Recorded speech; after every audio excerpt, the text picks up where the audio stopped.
یہ جدید یورپی نوآبادیاتی سلطنتوں میں سے سب سے زیادہ عرصے تک قائم رہنے والی سلطنت تھی اور اس کا عہد تقریباً 7 صدیوں پر محیط ہے، جو 1415 سے کیوتا پر قبضہ سے لے کے 1999 میں مکاؤ کو چین کے حوالے کرنے تک پھیلا ہوا ہے۔ جزیرہ نما امیرائی کی عمومی خلافت کو فتح کرنے کے بعد آج کا پرتگال بیشتر جدید اسپین کے ساتھ 726 اور 1249 کے درمیان الاندلس کا حصہ تھا۔ یہ اصول شمال میں کچھ دہائیوں سے لے کر جنوب میں 5 صدیوں تک رہا۔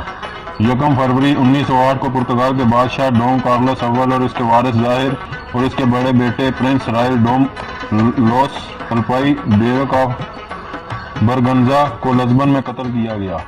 تیریرو دو پاگوس شمالی پرتگالی جمہوریہ کے کارکن انقلابی الفریڈو لوس دا کوسٹا اور مینول بووا کے ذریعے اس کے حکمرانی کے تحت پرتگال 2 بار دیوالیہ قرار پایا تھا، پہلے 14 جون 1852 کو اور پھر 10 مئی 1902 کو۔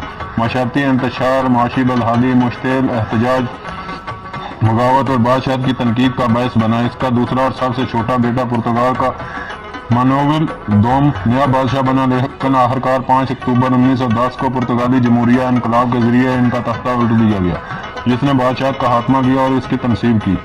پرتگال میں جمہوریہ حکومت ہے، جس کی وجہ سے وہ اور اس کے شاہی خاندان لندن میں جلا وطنی اختیار کر گئے۔ نئی جمہوریہ میں بہت سارے مسائل تھے۔ پرتگال میں صرف 15 سالوں میں 45 مختلف حکومتیں تھیں۔ پہلی جنگ عظیم کے دوران پرتگال نے اتحادیوں کو مرکزی طاقتوں سے لڑنے میں مدد فراہم کی، لیکن جنگ نے اس کے کمزور معیشت کو نقصان پہنچایا۔ سیاسی عدم استحکام اور معاشی کمزوریوں کے دوران یہ انتشار اور بدامنی پھیلی ہوئی تھی۔ پرتگالی فرسٹ جمہوریہ یہ حالات شمال کی ناکام بادشاہت کا باعث بنے۔ 28 مئی 1926 میں بغاوت اور قومی ڈکٹیٹرشپ کی تشکیل اور اس کے نتیجے میں 1932 میں اینتھونیو ڈی اولیورا کے تحت ایسٹاڈو نووو کی دائیں بازو کی آمریت قائم ہوئی۔ اس حقیقت کے باوجود کہ انسانوں نے پرتگال کے علاقے پر ہزاروں سالوں سے قبضہ کیا، ابھی بھی اصل پودوں کی کوئی چیز باقی ہے۔ گیرس میں دونوں پختہ اور شنکدار جنگلات پائے جاتے ہیں۔ ایک انتہائی نایاب دنیا بھر میں بالو بحر روم کا جنگل دنیا میں اس کے سب سے بڑے مستقل علاقے کا احاطہ کرتا ہے۔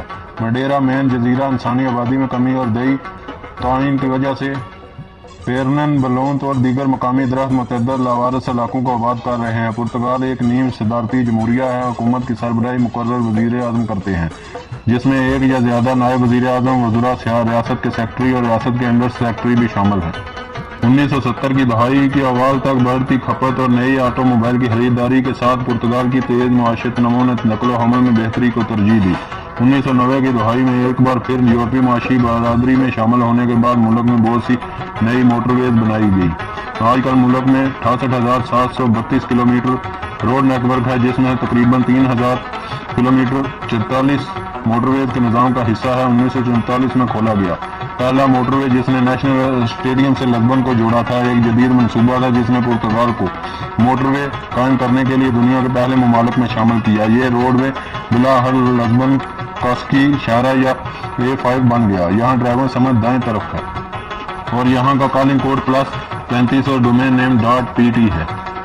ملک میں 4 انٹرنیشنل ایئرپورٹ ہیں جو لزبن، پورٹو پربو اور بیجا کے اہم شہروں کے قریب واقع ہیں۔ ایئر پرتگال یہاں کی قومی ایئر لائن ہے۔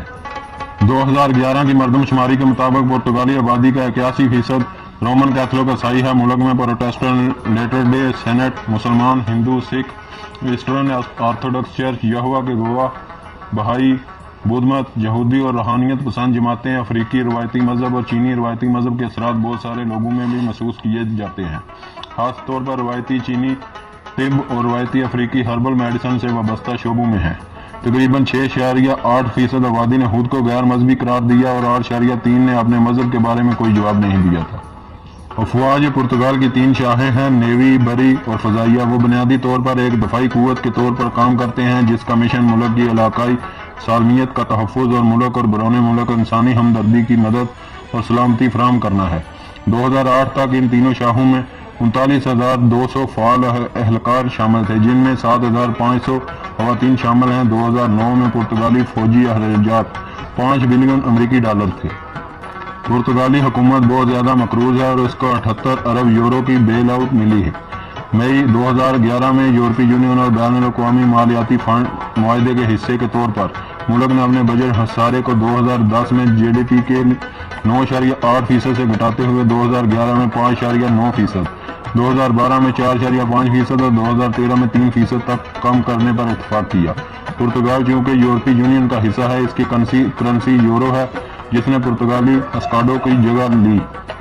OECD کی رپورٹ کے مطابق 2018 کے آخر تک پرتگال کی GDP فی کس $32,554 تھی۔ زیادہ تر صنعتیں، کاروبار اور مالیاتی ادارے لزبن اور پورٹو میٹروپولیٹن علاقوں میں مرکوز ہیں۔ ہیومن ڈیولپمنٹ رپورٹ کے مطابق پرتگال میں اوسط عمر 82 سال ہے۔ پرتگالی کھانے بہت متنوع ہوتے ہیں۔ پرتگالی بہت سارے خشک مساک استعمال کرتے ہیں، جس کے لیے سینکڑوں ترکیبیں ہیں۔ گائے کے گوشت، سور کے گوشت، بھیڑ، بکرے یا مرغی سے بنی پرتگالی گوشت کی ترکیبیں بہت مشہور ہیں۔ پرتگال کا مشہور کھیل فٹ بال ہے۔ یہاں مقامی سطح سے لے کر عالمی سطح کے پیشہ ورانہ سطح تک فٹ بال کے متعدد مقابلے منعقد ہوتے ہیں۔ اب بھی پرتگالی فٹ بال کی تاریخ کا ایک اہم علامت ہے FIFA World Cup player of the year فاتح لوئس فیگو اور فیفا بالن ڈی آر جیتنے والے رونالڈو پرتگالی فٹ بال کے 2 عالمی کھلاڑی ہیں۔ پرتگالی فٹ بال کے مینیجر بھی قابل ذکر ہیں، اس میں جوس مورینو مشہور ہیں۔